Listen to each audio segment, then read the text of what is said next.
반갑습니다. 한멘토 김대한입니다. 자, 이번 시간에 핵심 150제 81번 문제부터 시작하도록 하겠습니다. 자, 81번. 성격 검사는 성격의 5요인 모델에 근거하고 있다. 5요인을 열거하고 설명하시오.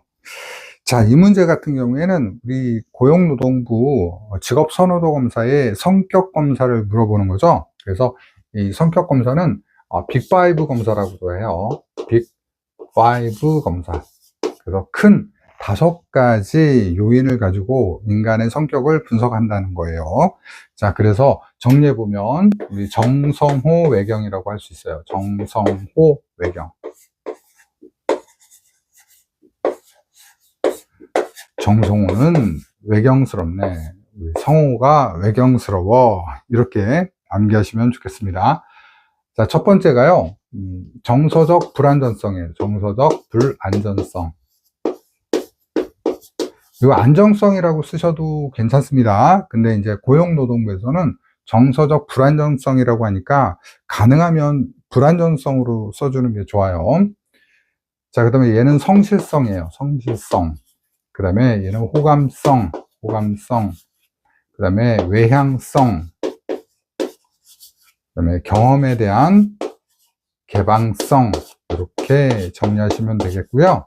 우리가 이제 설명할 때 키워드를 넣어준다고 한다면 정서적 불안정성은 안정성이에요. 심리적 안정 정도를 말한다. 이렇게 작성해 주시면 되겠죠. 자, 그럼 제가 여러분 가끔 여러분 팁으로 문장 만들기 하고 있는데 문장 만들기 한번 해볼게요. 여러분 누구를 우리가 측정하는 거죠? 수검자죠. 그죠? 그러면 이렇게 작성하면 되겠죠. 자, 수검자의 심리적 안정 정도를 파악한다.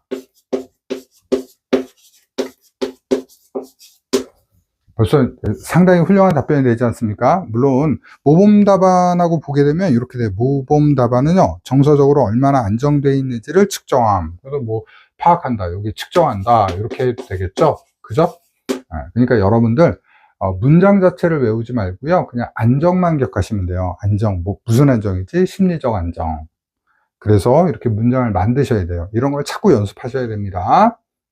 그래서 한번 제가 가끔씩 이렇게 샘플로 보여드리니까 여러분들 참고하시면 좋을 것 같아요. 자, 성실성은요, 규범이나 규칙이에요. 규범이나 규칙을 지키려는 거예요. 규칙.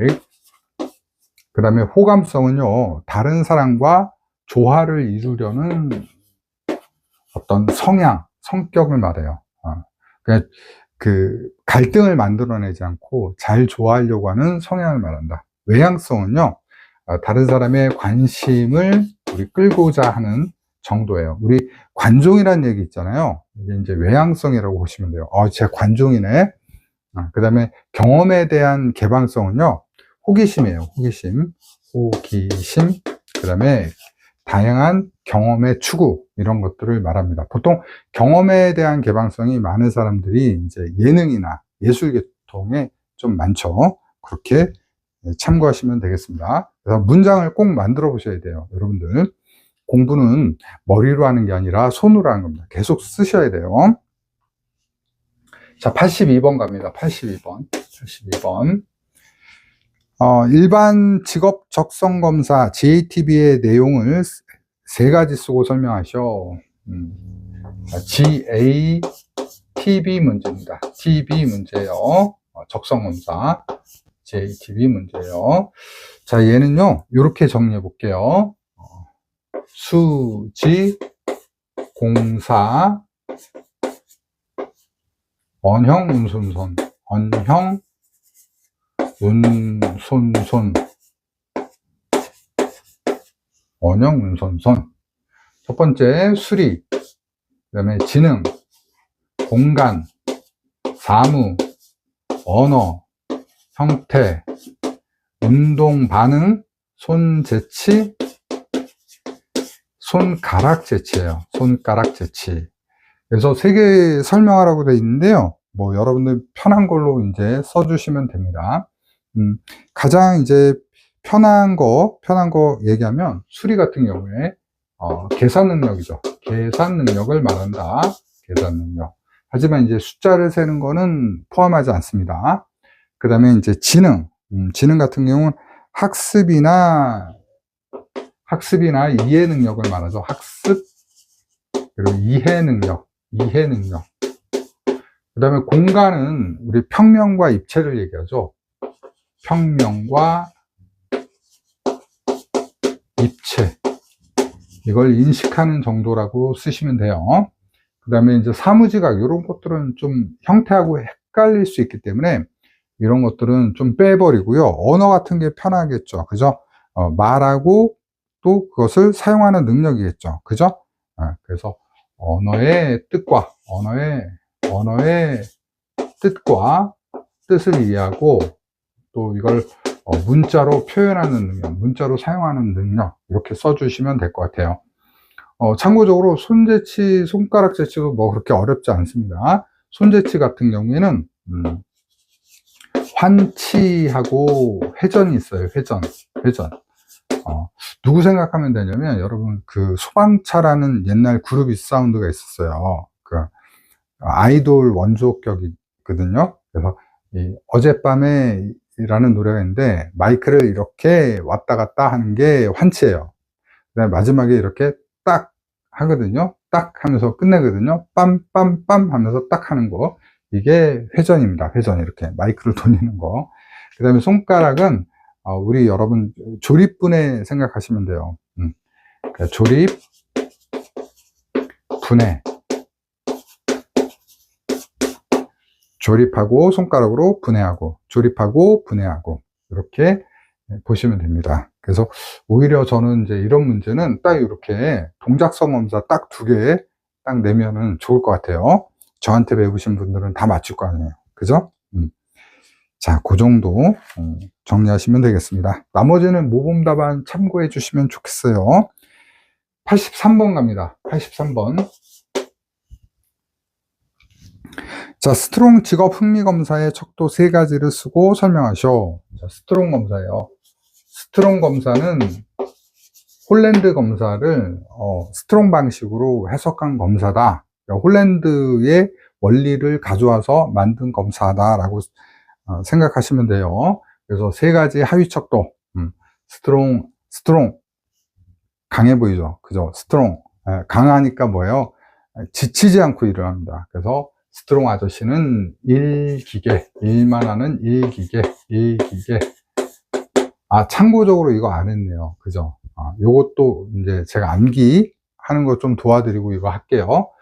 경기도 수지가 있어요. 경기도 수지에 공업사가 있는데, 거기서 만드는 배가 언영 운송선이네. 이렇게 정리하시면 좋겠습니다. 자, 스트롱 아저씨는 일기계. 다시 왔습니다. 첫 번째, 일반 직업 분류예요. 일반 직업 분류. 그 다음에 두 번째가 기본 흥미 척도예요. 기본 흥미 척도. 그 다음에 개인 특성 척도. 이렇게 3가지로 정리하시면 되겠습니다. 뭐 영어로 하시는 분들이 있는데 그럴 필요 없습니다. 한국말로 다 쓰시면 돼요. 괜히 또 여러분 스페링 틀리면 별로 좋지 않습니다. 자, 그래서 한국말로 다 적어 주시고요. 자, 설명을 드려볼게요. 자, 얘는 설명하시오가 많이 나오거든요. 설명하시오가 많이 나오는데, 오히려 이런 것들은 어떻게 하는 게 좋냐면요. 차라리 숫자를 기억하시는 게 훨씬 더 암기가 쉬워집니다. 그래서 제가 숫자를 정리해 드릴게요. 얘는요, 6 세분화 4. 다시요. 6 세분화 4. 이렇게 정리하시는 게 훨씬 더 쉬워요. 괜히 설명을 잘못 쓰면 떨어집니다. 제가 장수생들 많이 가르쳤다고 했죠. 많이 합격시켜 드렸거든요. 그분들의 공통점이 뭐예요? 바꿔 쓰는 거예요. 여기 있는 걸 여기다 쓰고, 여기 있는 걸 여기다 쓰는 거예요. 그래서 6세분화4로 암기하시는 게 제일 좋다. 자, 6은 뭐예요? 6가지 유형이에요. 6개 유형. 무슨 유형이에요? 홀랜드 6개 유형을 말하는 거죠. 기본 흥미 척도는 이 6개 홀랜드 유형을 세분화한 거예요. 세분화한 것. 세분화. 그 다음에 개인 특성 척도는 4가지 선호하는 유형을 말하는 겁니다. 일하는 유형이라든지 이런 걸 말하는 거예요. 그래서 예를 들면 이런 거예요. 업무 유형, 학습, 리더십, 모험. 요걸 4가지라고 해요. 예를 들면요. 업무 유형 같은 경우에 이 현실형 같은 경우에는 혼자 일하는 걸 좋아해요. 혼자 그냥 막 이렇게 탐구형도요. 그런데 사회형은 여러 사람들하고 일하는 걸 좋아하거든요. 이런 걸 말하고요. 그 다음에 리더십 같은 경우도 누구는 끌고 가는 걸 좋아해요. 진취형은 나를 따르라 이걸 좋아하는데 관습형이라든지 이런 사람들은 오히려 그 사람들한테 동조하고 따라가는 거를 더 좋아한다는 거죠. 그래서 그렇게 나누는 게 개인 특성 정도라고 보시면 되겠습니다. 자, 84. 중요한 건 뭐예요? 6세분화4를 기억하는 거예요. 스트롱 아저씨는 일기계, 일만 하는 일기계 6세분화4. 자, 84번. 발달적 직업상담에서 활용되는 진로 성숙도 검사 CMI의 태도 척도와 능력 척도를 각각 3가지 쓰셔. 자, CMI 척도예요. CMI 척도. 성숙도 척도죠. 그죠? 네, 그래서 얘는 크게 태도 척도와 능력 척도로 구분되는데, 태도 척도는요, 결참 독성타예요. 결참 독성타. 그 다음에 능력 척도가 있어요. 능력 척도가 있는데, 능력 척도는 평직 목계문입니다. 평직 목계문이에요. 계문. 그래서 하나씩 살펴보겠습니다. 첫 번째 결정성이에요. 결정성은 진로를 자주 바꾸고 있는지 정도예요. 진로의 확신 정도를 말해요. 확신이 있다면 자주 바꾸지 않겠죠. 그 다음에 참여도는 요건 좀 암기할게요. 참졸 졸업할 때까지 진로 선택을 미루는 경우를 참여도예요. 참여 안 하는 거죠. 그 다음에 독립심이에요. 독립성, 독립심 뭐 같습니다. 독립성은 타인에게 의존하고 있는지를 말해요. 나의 진로를 엄마가 골라줘, 엄마가 시키는 대로 할게. 이거는 독립성이 낮은 케이스라고 보면 되겠습니다. 그 다음에 성향은 뭐예요? 성향은 일하는 거에 대해서 생각을 안 하는 거예요. 생각한 바가 없는 거예요. 그래서 이 참여도하고 성향하고 헷갈리지 않게 여러분 답을 써주시면 됩니다. 그래서 이것만 기억하시면 돼요. 사실 참여도도 잘 참여 안 하는 거잖아요. 성향도 뭐 일하는 거 나중에 알아봐도 되지 뭐 이런 거잖아요. 그랬을 때 여러분이 좀 답을 다르게 써야 되거든요. 그래서 참여도는 참졸 졸업할 때까지 미루는 거. 성향은 뭐예요? 일에 대한 생각이 없는 거예요. 그 다음에 타협은 뭐예요? 타협은 할 수 없는 거에 대해서, 할 수 없는 일에 대해서 생각하는 걸 말해요. 뭐 예를 들면 뭐 이런 거죠. 저 같은 경우에도 지금 농구 선수가 되고 싶어. 근데 제가 나이도 많고 그래서 뼈도 굳었잖아요. 또 키도 어때요? 제가 키가 지금 뭐 커 보이는지 모르겠지만 뭐 제가 그렇게 크지 않습니다. 그냥 평균 키입니다. 평균 키. 그런데 키가 농구 선수가 되려면 키가 월등히 커야 되거든요. 뭐 1m 뭐 90, 뭐 2m 가까이 돼야 되는데 저는 그러지 못하거든요. 자, 이런 걸 타협성이라고 합니다. 그 다음에 능력 척도는 그냥 쓸게요. 이건 설명 안 해도 돼요. 평가, 그 다음에 직업 정보. 무슨 평가예요? 자기 평가입니다. 그 다음에 목표를 설정하고 있는지, 그 다음에 계획, 그 다음에 문제 해결이에요. 문제 해결. 요거는 그냥 설명 안 해도 되겠죠. 그죠? 자기평가 뭐예요? 자기를 잘 평가하고 있는지, 객관적으로 잘 평가하는지. 직업정보, 내가 하고 싶은 일에 대해서 잘 알고 있는지. 그죠? 사실 저도 이제 직업상담사 처음에 할 때 잘 몰랐어요. 처음에 이제 막 하고 싶을 때, 직업상담사 하면 뭐, 가면 뭐 이렇게 카페 같은 공간에서 커피 한 잔 마시면서 고상한 얘기 할 줄 알았죠. 근데 가보니까 아니에요. 가서 일을 시작하니까 아니더라고요. 그런 직업 정보, 얼마나 많이 그 분야에 대해서 알고 있는지, 이게 능력이라는 거예요. 그 다음에 잘 알고 있으니까 목표를 잡죠. 잘 모르면 목표를 못 잡아요, 여러분들. 왜냐면 어떻게 성공하는지 모르니까. 그럼 목표를 잡으면 당연히 계획이 있어야겠죠. 내가 뭐 3년 안에는 어떤 거를 하고 3년 후에는 뭘 하고, 그래서 10년 후에는 뭐가 돼 있을 거야, 이런 목표를 잡을 수 있겠죠. 그러면 그 과정에서 생기는 문제들이 여러 가지가 있을 텐데, 그런 문제를 해결하는 능력, 그게 필요하겠죠. 그래서 이렇게 정리하시면 되겠습니다. 자, 다 같이 한번 해볼까요? 시작. 결참독성타, 평직목계문. 좋습니다. 저만 암기시키시는 분이 있어요. 공부를 하다 보면 제가 공부를 안 하고 있어요. 그러면 안 돼요. 같이 하는 겁니다, 여러분들. 85번 갑니다. 85번. 자, 직무를 분석하는 목적은 직무 기술서나 작업자 명세서를 만들고 이로부터 얻어진 정보를 여러 가지로 활용하는 데 있다. 직무 분석으로부터 얻어진 정보의 용도 3가지만 쓰시오. 직무 분석의 용도예요. 직무 분석의 용도. 자, 여기서부터요, 여러분들, 제가 이제 단원이 이제 나눠졌는데요. 여기가 취업 및 직업복귀 상담이라고 되어 있어요. 직업복귀 상담, 취업 및 직업복귀 상담, 이렇게 되어 있는데요. 우리 필기에서는 이제 취업 지원과 관련됐다라고 보시면 될 것 같고요. 그 다음에 직업복귀 상담 또는 취업 상담에 필요한 거라고 보시면 돼요. 그러니까 취업에 관련된 거는 뭐예요?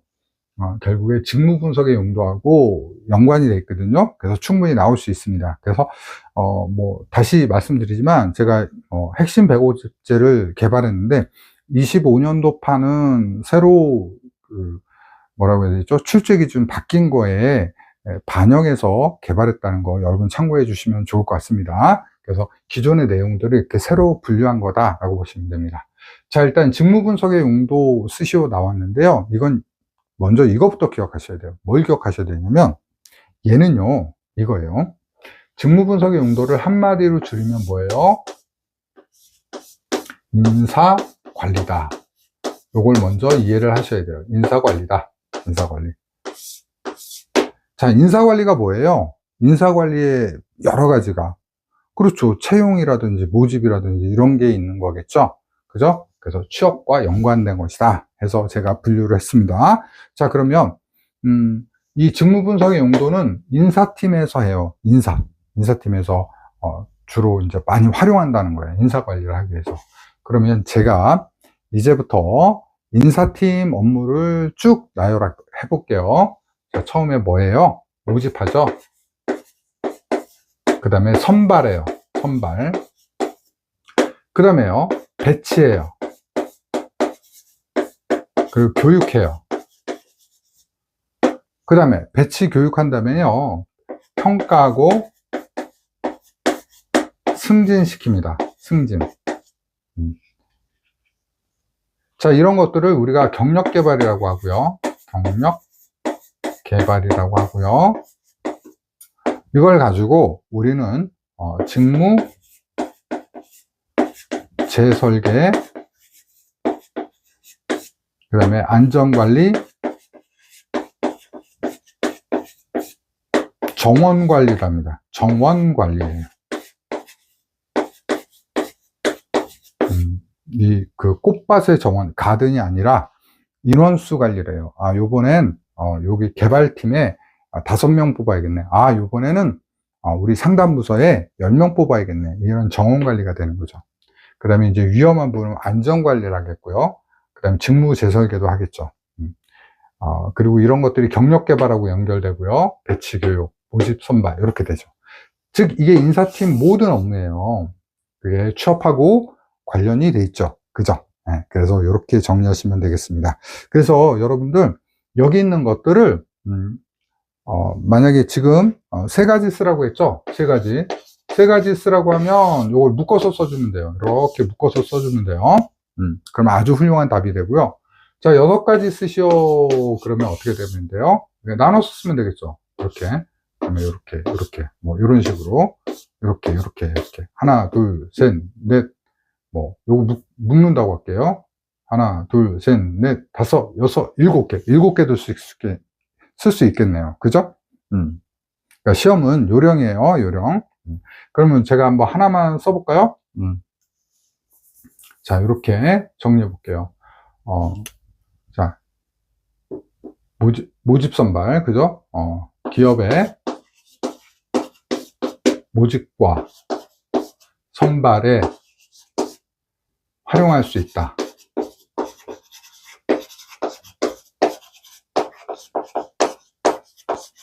이거 날로 먹는 거 아닙니까? 그죠? 날로 먹는 거잖아요. 그 다음에 컨닝 한번 해볼까요, 여러분? 컨닝? 자, 문제 볼게요. 문제. 자, 직무기술서나 작업자 명세서를 만들고 이로부터 얻어진 정보를 여러 가지로 활용하는 데 있다. 선발, 직무분석이 정보를 가지고 모집과 선발에 활용하는 데 있다. 자, 그 다음에 또 한번 또 컨닝 하겠습니다. 직무명세서가 있죠. 그죠? 직무명세서가 뭡니까? 직무명세서가. 요번 연도에 배우신 분들은 또 직무명세서 모를 수도 있어. 출제기준 바뀌었다고 해서. 직무명세서가 작업자 명세서요. 작업자 명세서 도대체 뭔데요, 여러분들? 작코리아에 보시면 군인공고 있죠. 군인공고 항목. 우리 회사에서 총무를 모집합니다. 그래서 뭐 무슨 학과를 나오고 무슨 자격증을 가지고 이런 분들을 모집합니다. 이게 바로 직무 명세서예요. 사람 기준, 그죠? 속인적 기준. 그래서 컨닝 페이퍼니까 문제를 그대로 가져옵니다. 직무 명세서 자료를 바탕으로 배치 및 교육을 할 수 있다. 와, 마법이다. 그죠? 마법이죠. 그죠? 그래서요, 이 환멘토 강의는 여러분 마법의 강의입니다. 아셨죠? 그냥 써내려갈 수 있는. 그래서 이번 시간에는 제가 이렇게 문장으로 쓰는 것까지 같이 좀 해봤습니다. 제 강의를 여러분들 잘 들으시면요, 정말 떨어질 수가 없습니다. 지난 연도에 100% 나왔고 또 증명했지 않습니까? 여러분도 올해도 믿어주시고 끝까지 믿어주시고 함께 하신다면 반드시 합격할 겁니다. 여러분 걱정하지 마시고 따라와 주시면 좋을 것 같습니다. 자, 이번 시간도 여러분들 함께 공부해 주셔서 감사합니다. 저는 다음 시간에 또 뵙도록 하겠습니다. 감사합니다.